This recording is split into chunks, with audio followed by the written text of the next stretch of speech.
Right now we have a great talk by Tristan, Spoofing Commands, Can You Trust Process Creation Logs? Let's welcome him to the stage. Thank you. Thanks for jumping into the talk this morning. Hopefully it's interesting. And we'll basically go through, can you trust process creation logs? And the short answer actually is, in some circumstances, absolutely not. It's not the end of the world, as we'll go through, but it could present quite a challenge in incident response and other areas where we're relying on what's logged in Windows to be accurate. Tiny bit about me. My name's Tristan. I work at Seamless Intelligence and we run a SOC. We do a lot of research and it's all aimed at, can we detect attacker tools, new techniques, that sort of stuff. And so we've actually had bug bounties from CrowdStrike and Microsoft awarded for testing various tools and techniques and either getting around EDR or finding something in Windows that needed to be fixed. And then for all of our research, we try and tie everything we do back to the MITRE ATT&CK framework, and we've actually got 3 technique attributions there. And what we do there is just try and find and submit a technique that might be more specific and go from there. There is a GitHub repository, and I'll add in all of the compiled exes from the demo. And as we'll go through, you can compile them yourself off the GitHub repository for command line spoofer, but I've got some pre-compiled ones as well. And you can always look at them with .peek, which we'll have a quick look at to see what's in the code. So it's a 3-year-old technique, it's a 3-year-old tool, and it's actually even older than that. When I was looking into where command line spoofing first came about, it looks like it might have been a Cobalt Strike edition that was written by someone to go and change what's in the logs after execution. But this repository came out about 3 years ago and it really improved upon that, and the code is really quite elegant. It's not many lines at all to pull off this technique. You might be wondering why we're talking about something that's 3 years old, and as we go through we'll see that nothing much has changed in Windows and the technique still works today. And in addition, other tools are beginning to implement this command line spoofing to throw off detections that are based on command line and also IR response. If we're grabbing logs off a system, they won't have the detail that we need. So what it is, it's a pretty novel technique, it's pretty cool. It's going to be really annoying when you're looking at logs and they don't match what you think has happened. And as we'll show, we've got some examples where we'll have a defender alert and then what's logged in the process command line is actually completely different to what we ran, which could lead to incorrect assessments. And we'll go through what that looks like. And then we pair it with newer techniques such as EDR bypasses, privilege escalation, and we might find it extremely difficult to understand what was actually run. Nothing is logged, as we'll see, about the malicious command itself. The way that we might find out what was actually run is if the executable is left on the system, but that's often not the case either. It's not priv-esc, so we don't get any privilege escalation through this technique. So we're not being able to run as a normal user and get local admin using this technique. And as we'll see, it doesn't hide all commands. Some commands are going to produce logs that we can detect on, and some command types are going to produce absolutely nothing. And it doesn't stop EDR being able to inspect what is happening. So you can't just go and sort of call Mimikatz in PowerShell and EDR will do nothing. It's still able to see what it's doing, although it might not be able to detect based on the command line alone. Process creation. For anyone that works in a SOC or looks at logs, you probably would have seen millions of process creation logs. There's various types. And this is what it is effectively. Me running PowerShell, running an encoded command, and the encoded command is just a who am I all outputs. You'd be surprised in the background how many things Windows is doing just to create a very simple process and run this. But ultimately it's going to create 1 or 2 process creation logs and some PowerShell logs in the background. Usually when people start to argue and have to fall back to the specific definition of a word or something, I kind of lose interest. It seems a bit too pedantic to me. But in this case it's quite important, and you'll see the logs are process creation, not what is run. There is no this process ran X, Y and Z log in Windows. PowerShell comes close with what it does, but the very definition is Windows logs what happens when the process is created and nothing more. And as we'll see, that poses quite a big problem that could potentially be fixed, but as of today, 3 years later, it works on all versions of Windows still. So it's process creation, not what runs. As far as all of the screenshots and all the logging, just a tiny bit of sort of housekeeping is I've just gotten rid of the top part. While it's important in logging and in a sock and in a seam to have the host it's coming from, timestamps and all that, doesn't really matter for us, and it just cleans the preso up. So all of that gets removed for all of the demo slides and all that, and then we're just left with what's below, the good part of the log really. When we look at process creation, there's a number of different tools that will log a process creation event in Windows. This is the native Windows security event called a process creation, which is an event ID of 4688. There's a 4689 for process termination as well, or process ending. But this is the big one. Because it's native to Windows, we can turn it on. We do need to turn on command line logging there. That's not default. And as we'll see through all of this, hardly anything in Windows is actually on by default. But we can see here that PowerShell is the new process name, and we're passing it an encoded string just to run. It's the who am I all. It's nothing too malicious there. But you can see within that command line, we get the full detail of what was run. And as we'll see later, without command line, that data doesn't exist at all. Command line has all sorts of good stuff. An example here is the encoded command, where we can go and grab it, we can decode it, we can see that it's a who am I all. And one thing to note when decoding and encoding PowerShell is it uses UTF-16LE, which is it's special. PowerShell is just special. But it does mean if you don't do that text conversion, you'll get funny characters, especially when you're encoding stuff, and it just won't work. If we have something like Sentinel and we're using KQL, we can just do all of this in line. We can pull out the encoded command and actually add them at the bottom here, the encoded command and the decoded command in line in KQL. And this means for an analyst, when we're looking at process command line logs, we can pull out all the really interesting information, and we don't need to go and grab that information, put it into another website. It's all just there. And it does mean that we can, within Sentinel and seams that allow for this type of manipulation, we can detect based on those things too. So we can detect the who am I being run, even though it's an encoded PowerShell command.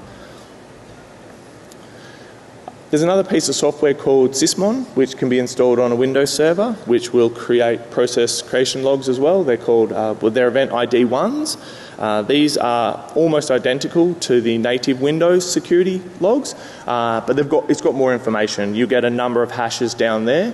You'll get a lot of metadata that's related to the executable, such as the author. We can see it up here, file version.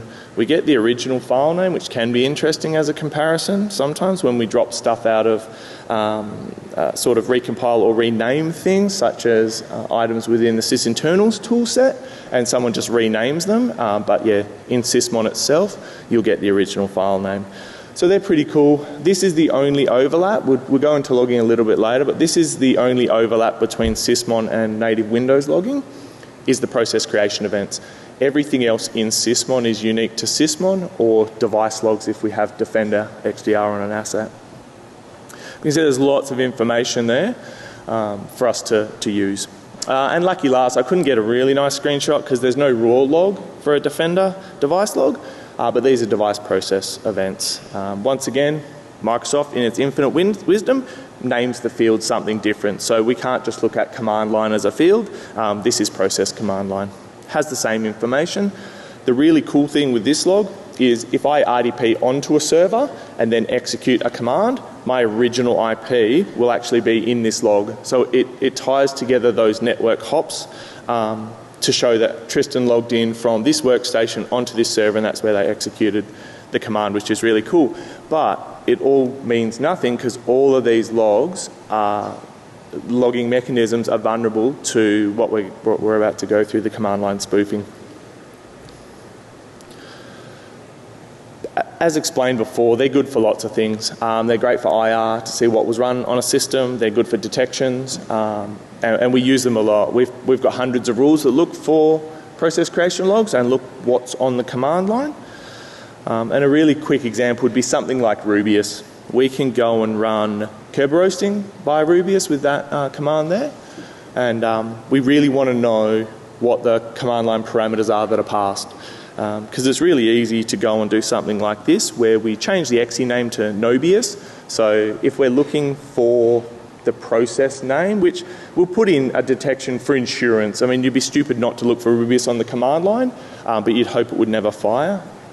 So then we can just go and change it, and we might laugh at file name changes, but recently we removed the string potatoes from an exe name, and it wouldn't run on a really modern EDR, and after we removed the string potatoes, I didn't think it would work, it ran fine, and I couldn't believe it. So changing metadata is the first thing I would do if we get stuck by EDR, and obviously changing the file name is extremely easy. But if we work through the can I even be bothered doing this sort of flow, to change all of the parameters that Rubius uses, you could. The source code is there and you absolutely could go and change every single parameter, but we very rarely see that. We don't even often see Rubius changed. I think if someone's running Rubius in an environment to Kerberos, I don't think they care about getting caught, or they're in an environment and they're probably not going to get caught anyway. So we can see here there's a lot of information on the command line. We can see exactly what module they're using, an attack is using within Rubius, and that can be quite valuable to know because there's so many things these tools can do. So this one is just silver tickets impersonating the admin account to go and get us, and then passing that hash into the current session, which is really cool to know. And so we can have a detection looking for some of those command line parameters, such as the Kerberos encryption type. We probably wouldn't look for LDAP on the command line, bit too common, but some of the other ones do stand out. So there's lots we can do with it. So I did not record any videos because we should be able to demo.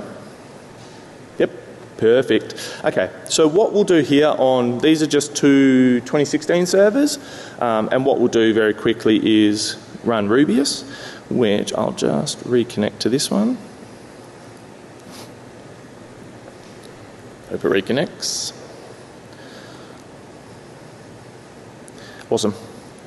So in the folder, and this is, I'll demo later on, but we've got CLS, they're the command line spoofer, and so I've compiled into those exactly what I want to happen, and we've got Rubius and Nobius there. So I'm terrible at typing, so I'm going to copy and paste. So we'll go and run Rubius Kerber roasting.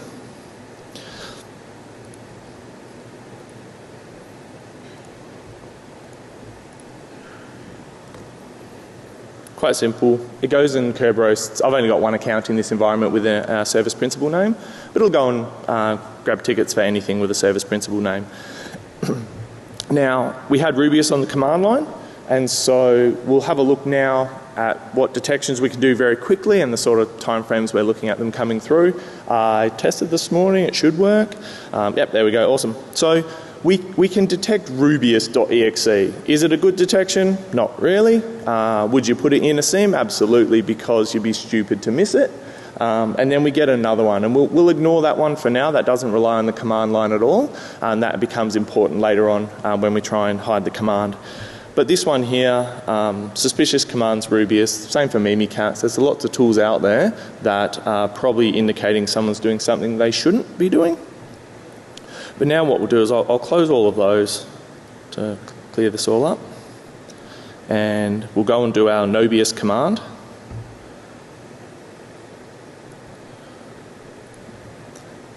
And we'll see what gets logged here. So Nobius, we've got our ticket, we've got all that sort of good stuff, and we won't now get a detection for Rubius, but because the full command line is logged, there'll be a detection in there looking for command line parameters that line up with what we know Rubius would call, or what someone might call. And you can add counts to those. So you might look for a few of the different command line parameters, and there we go. So that's suspicious command line parameters, and we're associating it with Rubius rather than just looking for Rubius.exe. Same with Mimikatz. You can pass Mimikatz full command line parameters and get it to do what you want rather than going in and then executing things one by one. If you do that, you actually do, for any red teamers out there, then you do hide it from us. Same with something like VSS admin. If you want to create shadow copies on Windows, you can do it in a one-liner, easy to detect. But if you're actually interactive and go into VSS admin and then execute your commands, then we can't see anything. So just do it in a one-liner so we can detect it. It's a bit easier for us. So we got that one. And that sort of, hopefully that shows the value there of command line logging. There's lots in it. There's lots in command line logging, and it's really valuable in Windows. And sysmon, device logs, and security all play a part in that. Unfortunately, process creation is what Windows logs, not process running. And so when we create a process, the first thing that's constructed is a process environment block, a PEB. And I wish it looked like this. I love AI's view of what computers are, but unfortunately it's that structure there. It's pretty boring. But the important bits to note on the PEB, the PEB, is it's a user mode structure that gets created, and all of the memory addresses referenced by it can be overwritten by the user that starts the process. They own it. So I don't know if there's a misconception about Windows, but even low privileged users or medium privileged users can overwrite memory because they don't need to be local admin. It's their process, they own it. And that's why this technique is so effective, because you don't need local admin to do it. Any user can do it. And it means, as we'll see later, you can run a heap of commands that will not log anything of value before you start and progress the attack into something more interesting. And the contents are initialized when we call the NT create user process. So it's all in user land. If any slide sums up the entire talk, it's this one. So this is the source code for command line spoofer. And what we can see at the top here is a malicious command we specify. This is a PowerShell Empire beacon, a C2 beacon, just encoded. And then in the middle there, we have the spoofed command. And you'll notice it's just PowerShell, so it's got to match what we're going to eventually execute, and then we're just going to pad it out with spaces. The reason that we need to do that is for the memory allocation for the command line to be the size we need. We can't change it afterwards. When we create the process, if spaces count, if we have 1,000 characters that we need, we're just going to pad that to the right length, and then we can overwrite that later. And the key to all this is this bottom part. So when we create the process, we create it suspended so it doesn't run. If there's devs out there that know why you would want to create a process and suspend it at the Windows level and not debug it and do it in code, I'd love to know. I don't know why they allow this. The other really interesting part of command line spoofer, and I don't know how they've done it, is I could not dump the process memory when it was in the suspended state to have a look at the PEB and those other things. I don't think there's anything specific in there to stop dumping. I think it might be an artifact, but no matter what I tried with proc dump, task manager or process explorer, and I didn't delve too much deeper than those three tools, I could not dump the process memory, which I found quite interesting. So these three things combined are what allow us really to get away with making Windows log something that is incorrect. This is it running. There's a GIF, should auto start. Yep, so it's real quick. And these are just examples. This is in debug mode as well, so when you run it, you generally won't get this level of output, but compile it in debug mode and you'll get all of these, not breakpoints, but these comments. So I added in the second one when we're waiting to see what Windows logs, and at this point, we've created the process with our spaces and Windows has logged what we've created. It then goes through, and as we'll see, it's just reading the PEB address, so it gets that. Then it reads, most of the code in command line spoofer is reading. It's reading memory locations. Then we get process parameters. Then within that, we get the command line area. We override it and we set it to resume, and it goes and runs. So from an execution flow point of view, we have our process creation in a suspended state, and we've we've got the spaces to pad that. We read the PEB, the process environment block, to get our memory locations. We overwrite the memory directly. We just go, nah, this is now the command you're going to run Windows for me when I resume the thread, and we resume it. And command line spoof is maybe 80 lines of code outside of all the other things it needs to include. It's quite elegant and it works really well. So logging, so trying to detect this. So we got this tool 3 years ago and there's been other tools with it, and our primary purpose in the research is to find out what it logs, can I detect it, and what does the EDR do, which we'll go through later as well.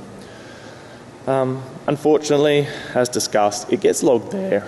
So Windows logs the process creation even though it's suspended at this point, which means nothing that happens when we read, write and resume impacts the log. It's already been written. And the problem with it is all the subsequent logs for that process execution flow will refer back to the incorrect process creation log data. So even though we change it later, even in something like process monitor, procmon, all you'll ever see is the original command, which is incorrect and padded. So Windows can choose basically sort of where's it going to log, what's it going to log, and it chooses wrong. It chooses what's in the PEB at process creation, which makes sense for what the log is. But until this came along, it was kind of my understanding and a misunderstanding that it's going to log what is run. And I think a lot of people think the 4688s, the EVID ones and the device process is what's run on Windows. And this sort of stuff throws that out the window, unfortunately, because then we write the process memory and it doesn't care what's in there. Procmon shows the padded spaces, so we can see to go from process creation to PowerShell to call who am I, it's about 40,000 lines in Procmon. It's amazing what Windows does under the hood. And even now we're here at the very bottom where PowerShell's calling who am I into the chain. The command line is still the padded spaces. So then I thought, easy, I'll just look for padded spaces. This is going to be an easy detection. Not great, but why would I have 100 spaces at the end of a command line? Had a look in Windows. This is just the raw Windows log. Had a look at this. Yep, spaces are there. Had a look at the log when it came into the seam. Spaces aren't there anymore. So most of the time when we are exporting the security logs out of Windows, it'll be in XML format. I initially thought it was a problem with Windows, like in the 80s maybe they were saving space by removing trailing spaces. There's been stupider things done to save bytes of memory or bytes of disk, but it looks like it might just be an XML issue where it strips out the trailing spaces, which is actually an issue. So I did Google it the other day, and yeah, it looks like it's a problem with trailing spaces, which then affects our logging because we can't see those when they come across into Sentinel or whatever seam you have. And that's what it looks like in the logs. PowerShell exe ran, and our command line spoofer was the one that initiated that process, but all the spaces are gone. There's a good reason to use spaces as well. I'm not sure the author of the tool realised that they would be truncated. Maybe they did, and that's why it works so well. If we padded it with the thing is, if we padded it with any other character, it's still not really that detectable. You might know this tool had been used, but I don't even know what the detection would look like for X characters after a command line. It doesn't really work. So why this came back onto our radar was a tool called multi-dump. I don't know if we got a bug bounty for this one, but whenever I read a GitHub repo that says without triggering Defender alerts or EDR alerts or something, big claims, I always have a look into them. Excuse me. Always have a look into them. Now, multi-dump absolutely triggered Defender alerts. I think part of the problem is that authors of these test on either the home version or the non-E5 version, and Defender XDR is completely different. Not that I encourage Microsoft to keep changing names, but the Defender name has a massive legacy, and Defender XDR is a completely different beast. So we always like to have a look at these tools where they say they can bypass EDR and do something like dumping LSASS. And when we had a look at the source code, a couple of classics popped up, which is the process is created in a suspended state. And immediately I thought, oh, it looks like they're going to use command line spoofing, and that's exactly what this tool does. It bakes it in. The cool thing this tool does is it makes it look like a normal Windows operation. So we're using a classic run DLL 32 technique to create a mini dump of LSAS, which is so easy to detect. EDR is going to do it, logs are going to do it.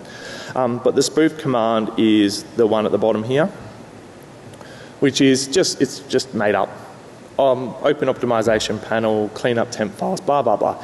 At first glance, it just looks like Windows doing Windows stuff, and it hides it. It hides an LSAS dump. And that's the main thing about this tool, is EDR still detected this tool doing its LSAS dump, but when it reported what the process was that it had run, it's incorrect. And Werfault is an absolute classic, and it will dump LSAS in a corporate environment more than 0 times. And so for me personally, my dummy command, if I was trying to dump LSAS, would be related to Werfault, and it would be really easy for an analyst or an EDR detection to be falsely attributed to, it's just Werfault again, or it's just Windows doing something, when actually it's an attacker running a specific tool that's hiding the command. And here's, I couldn't get a great screenshot because it's too long, but here is multi-dump running, and here is what Defender XDR logs as the process, the command line, and it's incorrect. So this affects EDR products because they rely on the way Windows logs, and I've yet to see an EDR, there may be one out there that does its own logging on process creation events, but all the ones that we have tested are relying on Windows and report back the incorrect process.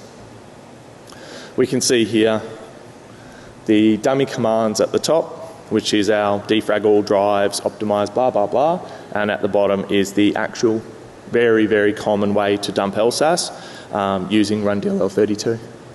So I can absolutely see how this would potentially confuse or put enough doubt in or make it really difficult to work out, was it a user, who did it, what were they trying to do, which command line is usually really, really good for. So then we started doing our testing, and this was across both logging and EDR products to see where we are 3 years later. What we did was create a number of composite commands. So for me, composite commands would be where PowerShell calls who am I, where command calls PowerShell calls who am I, the chain, to see whether we can detect that. And then we have PowerShell, just straight PowerShell commands, and we see if we can detect those. And then we use built-in tools in Windows to see if we can detect the use of those. Bit of deception as well we tried. So this is my environment, and I've just used Defender's like advanced hunting with KQL just to give me the top process command lines. And the top one, if you've ever looked at process creation logs, you'll know this conhost one is just constant. It's just always there and makes up a huge amount.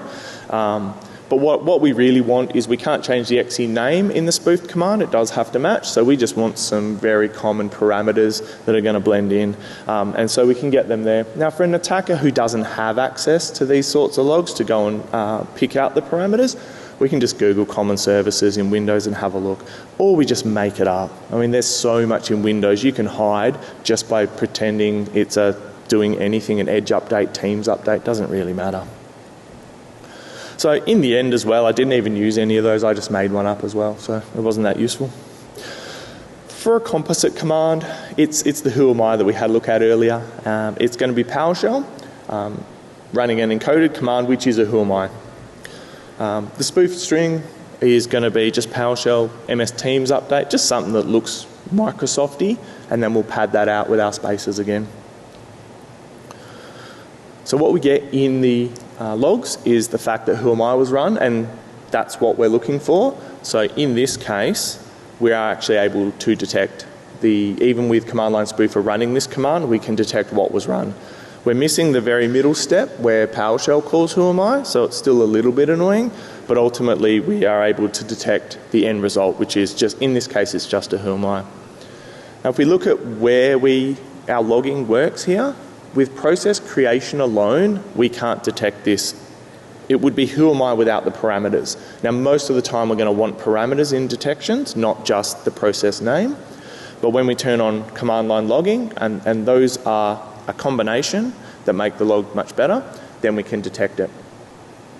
The other way we can detect it is in PowerShell module logging, which are event ID 800s. They're not default either. So both of the command line logging and the PowerShell module logging are not on by default. They're relatively easy in group policy to turn on, but neither are on by default. And when we have command line logging, as we've shown, we get so much data. And when we don't have it in default, and this was I had to rebuild my domain controllers yesterday, we get nothing. Absolutely nothing. It just doesn't even populate. And so if we just go back to this one, this is us running CSC to compile code from hacks.cs and run it inline. And it's really important to understand what parameters get passed to MS Build or CSC or JSC, because it makes a huge difference as to whether it's likely suspicious or it's just normal Windows operating. When of course here all we can see is CSC was run. Makes it really difficult. And once again, if you disable or don't configure the policy, you don't get the command line and the default is not configured.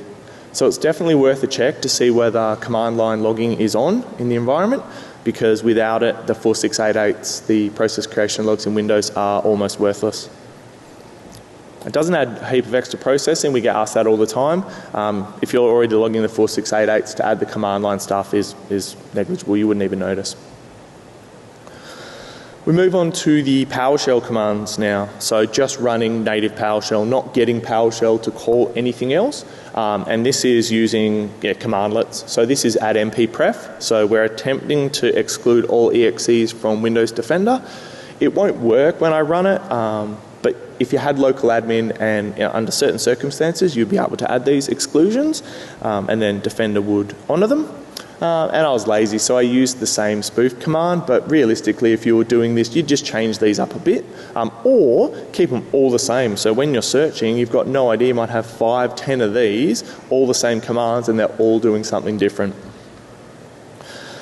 So in this case, in our command line log, we have the fact that CLS BSides PowerShell called MS Teams update with PowerShell, and that's all we get for this one. So we can't really detect the use of the add MP preference in command line logging for this one. So process creation command line logging don't help us here, but PowerShell module logging does detect this. So an attacker still can't run PowerShell if we have PowerShell module logging on without us being able to see the full command, which is really good. And this is what the 800 looks like. It's a horrible log from a structural point of view. So Microsoft just dumped all the data here into this data tag in XML, and we can see in here that we get the full command that was run. We'll also get, and we'll see it later, but you'll get, if something's encoded, you'll get the actual real command that's run too.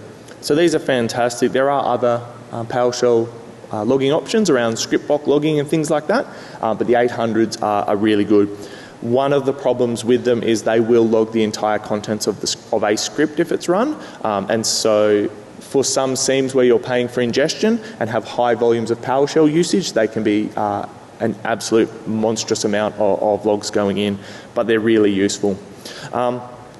You can still bypass PowerShell logging by downgrading PowerShell. PowerShell core logging is trash, so yeah, use those if you don't want the 800s to be logged, but yeah. If they are logged, they're very, very valuable. So if we look at pure PowerShell, Windows Security doesn't log it. We don't get anything. Sysmon, nothing. Even if it's deployed, has nothing logging-wise in PowerShell. And Defender device logs have nothing in PowerShell either. Only PowerShell module logging will get us PowerShell logging, which is slightly annoying. I'd love it if it was in Defender, but no, not yet. But it might be. So back to Kerberoasting. So we can use Rubius to Kerberoast, and it's a one-liner. But Kerberoasting is actually really simple just to do in PowerShell.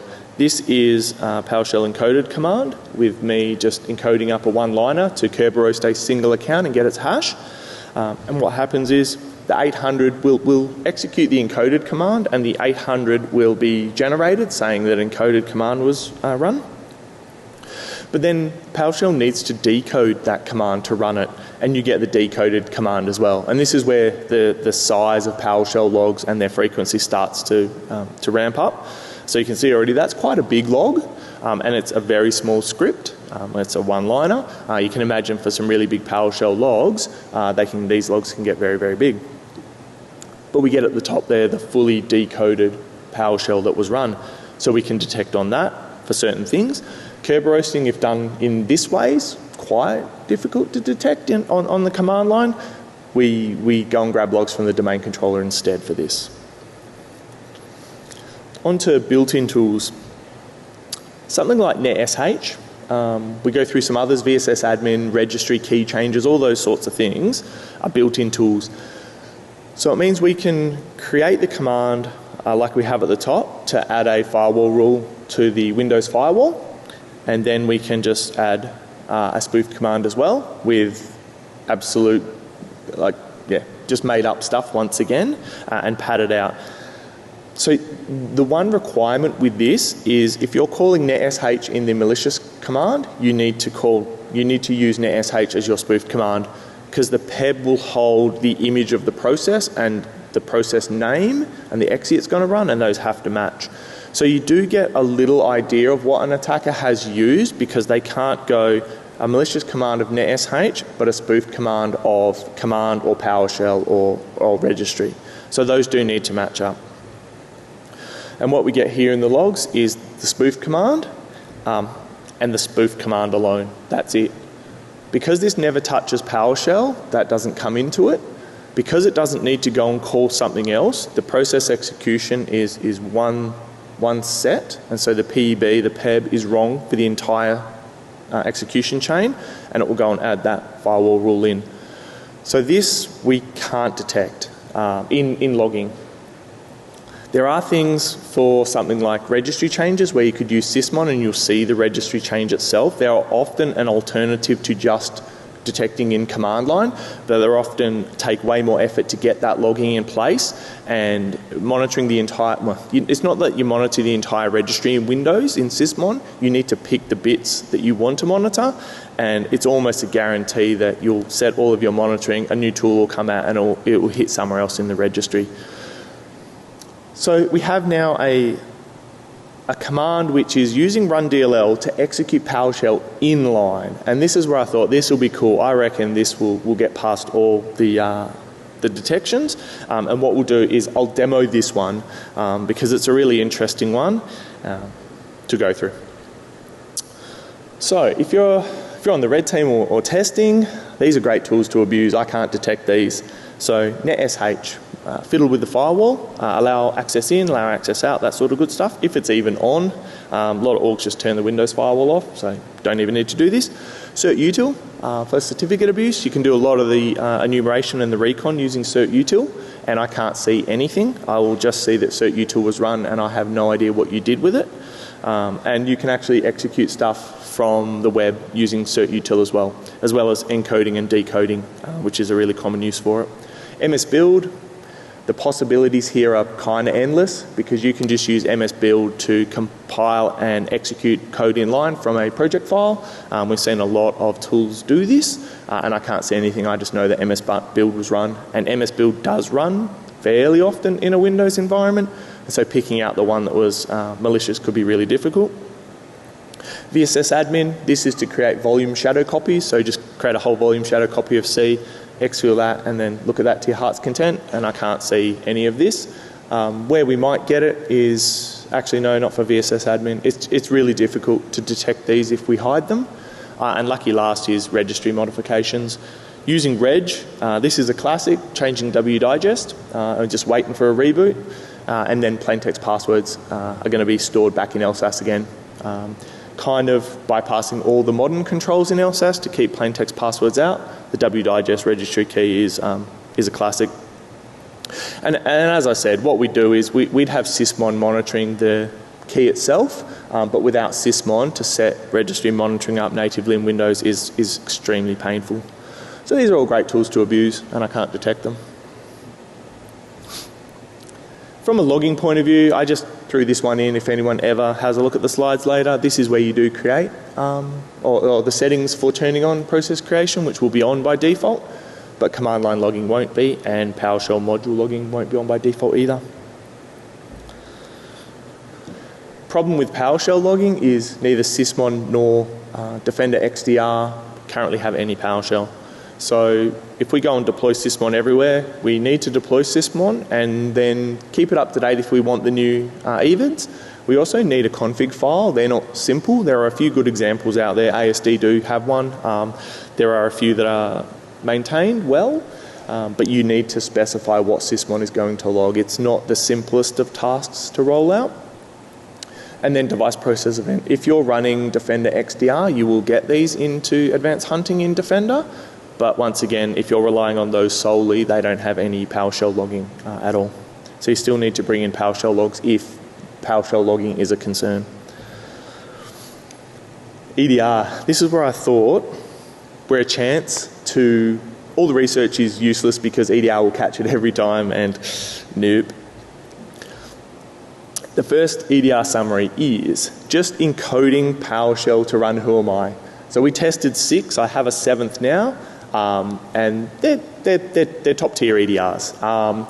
So the first 3, no one got the file right, and I'm not too concerned about EDR getting the file right on something like this because the code is pretty minimal and I could see the false positive rate would be quite high. The first 3 got the execution straight away. And this is with a command that is not malicious, and that's why we tested it. We wanted to know, does it get the technique, the underlying process start suspended, I'm overriding memory and I'm resuming that thread, and they got that. The first 3 got that with just a Who Am I. Then we did VSS admin create a volume shadow copy for C drive. Once again, not too malicious, but the way we're calling it is not very common, and it was the same set. The last 3 did nothing. I got my volume shadow copy for C created, and the first 3 knocked it off at execution, which I would expect, which is pretty cool. So, but we're at a 50% hit rate for the technique after 3 years. So I expected them to do better, but I really wasn't surprised. EDR can't do everything. It's a layered approach here. The problem with it is generally our fallback, our insurance to EDR not doing something is logging, and this one affects the logs. So that's why it's such an interesting technique to me. So we at Seamless have work integrated learning students from Edith Cowan University with us for 10 weeks, and I ran through this with them just as a high level overview of command line spoofer, and one of the students decided they could probably do it better. And they kind of did. They wrote that over a weekend, like way smarter than me. So I asked if I could add InvisiRun, is what they called it, and the GitHub repo will be linked in the slides, and they just rewrote it completely using a slightly different way to overwrite the memory and a slightly different way to use the to do the padding. And it was a really unexpected result. So the first EDR killed this on file right now. We couldn't get around it. He tried a few different things and nothing worked. Number 3 EDR, which had been consistent in the other test, knocked it off at the technique level. So I think that's a really strong detection based on the technique itself, not strings and not the file name and things like that. And then he managed to bypass EDR number 2 with this. So now I can run this to do testing around EDR where it doesn't fire, which is really cool. So he was pretty happy with being able to bypass an EDR product while he was with us, just by rewriting this and changing a few things. And yeah, it was Defender. So Defender's the only one that I have full access to and control. And so command line spoofer gets detected as Rosina malware, and InvisiRun v2 doesn't get detected at all in Defender XDR. It's in full remediation mode. I've got almost everything turned on, and it just doesn't detect it, which is interesting.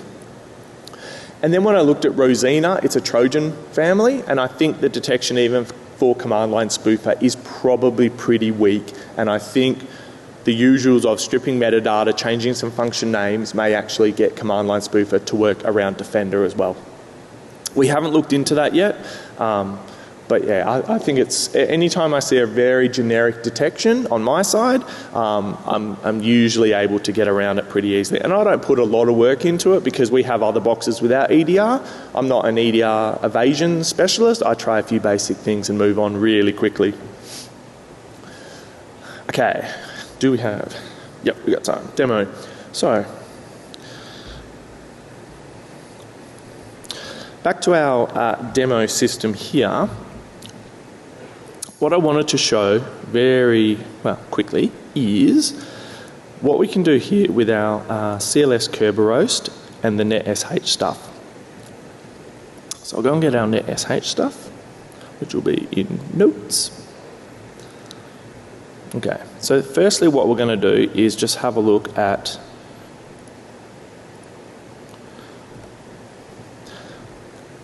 so we have one rule in there called allow remote desktop hacksaw. I just added those in earlier just to test. So we do have a rule. We can create multiples of the same rule, so that's not a problem.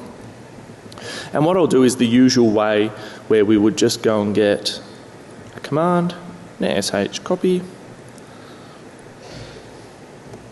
We run that, says OK. We've now put a Windows firewall rule in. And what we'll see is hopefully close out our Rubius alarm.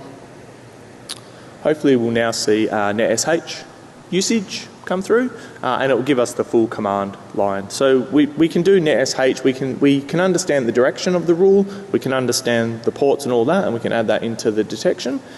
And so we've got here now abnormal NetSH usage, and we can see here the full command is passed out. Nice and easy. But if we go and abuse CLS, there's a few in here, built-in tools.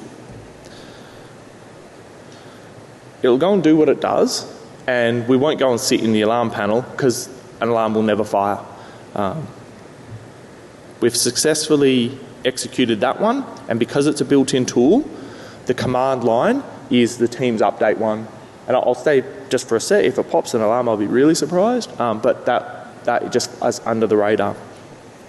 And you can imagine from an attacker and a red teamer point of view, being able to execute a heap of the discovery commands without ever triggering anything, even low-level detections, could be really useful. So you can run your who am I's, anything built in, registry queries just to find the state of that Windows machine, NS or NL test, any utils that you can use on the box to go and query Active Directory. You can kind of do this all without any log ever being generated.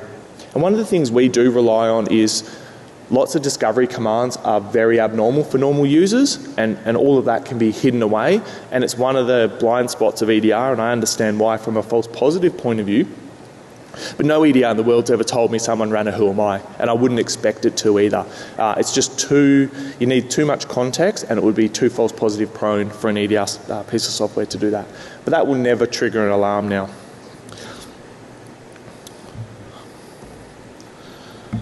So what we can also do is run CLS Kerberoast, which has the encoded PowerShell to do our Kerberoasting for us.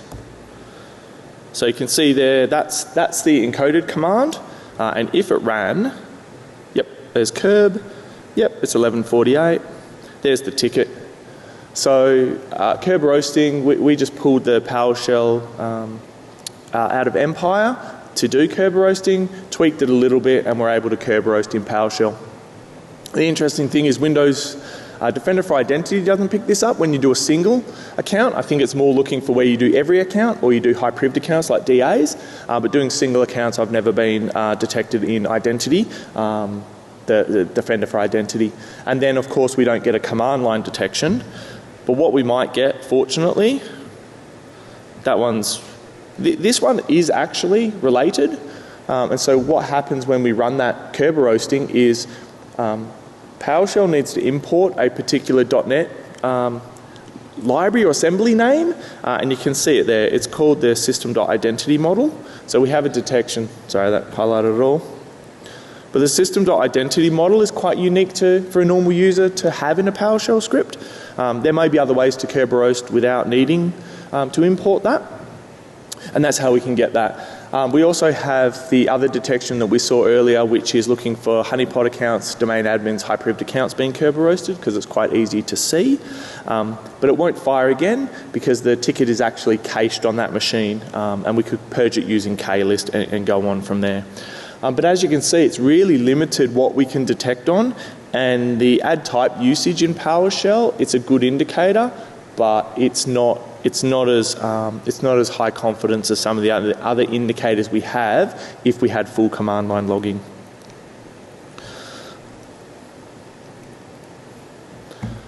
So more than happy after to go through any more of the demos. All of those exes will be in the GitHub repository as well, and you can always .peek them. Actually, I've got that here.